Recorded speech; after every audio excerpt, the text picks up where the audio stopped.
এইরকম ভাবে সাগরকে বলেছে, সাগর বলেছে না না, সমুদ্র বলেছে আমরাও পারবো না। একে একে সবাইকে বলার পরে আল্লাহ রাব্বুল আলামিন মানুষের ভিতরে এমন একটি পাওয়ার দিয়ে দিয়েছেন, এই পাওয়ারের কারণে আল্লাহ রাব্বুল আলামিনের 30 পারা নামক কোরআন এই মানুষের ভিতরে আল্লাহ তাআলা সেট করে দিয়েছেন। সুবহানাল্লাহ।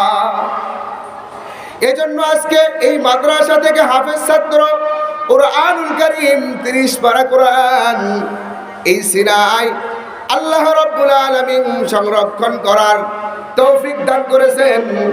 এই জন্য উস্তাদরা কষ্ট কইরা ছাত্ররা কষ্ট কইরা এই কোরআনুল কারীম তাদের অন্তরের ভেতরে আল্লাহ তাআলা সেট করেছেন। সুবহানাল্লাহ। এই কাফের মুশরিকরা কোরআনকে বিকৃত করে ফেলে দিবে, কোরআনুল কারীমকে দুনিয়া থেকে উঠিয়ে দিবে। এই জন্য তারা পায়তারা করবে, আল্লাহ তাআলা ভালো করেই জানেন। এজন্য আল্লাহ রাব্বুল আলামিন এই কোরআনুল কারীমকে মানুষের অন্তরের ভিতরে এমন ভাবে সেট করে দিয়েছেন। আল্লাহ তাআলা এই কোরআনুল কারীমকে মানুষের ভিতরে এমন ভাবে সেট করেছেন যেমন ভাবে এই দুনিয়ার ভিতরে স্বর্ণ দামি না অদামি? স্বর্ণ দামি না?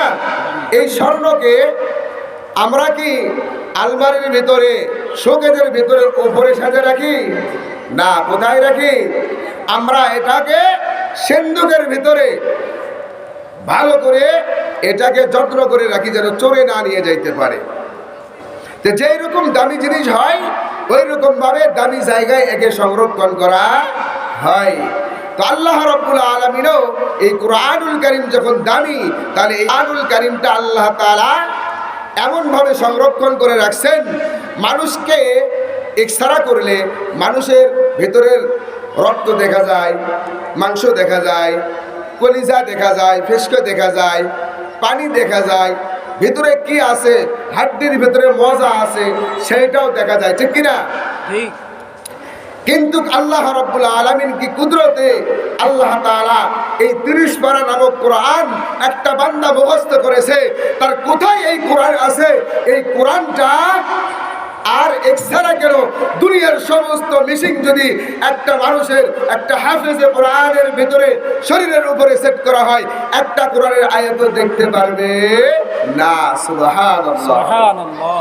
এই জন্য এই কোরআনুল কারীম আল্লাহ তাআলা এমন ভাবে মানুষের ভিতরে সেট করে রাখছেন, কোন বেঈমান, কোন কাফের, কোন নাস্তিক আর এই কোরআনুল কারীমকে বিকৃত করতে পারবে না, একে খতম করতে পারবে না। কেন? এই কাগজের কোরআন 100 বার পড়তে পারে, 100 বার নষ্ট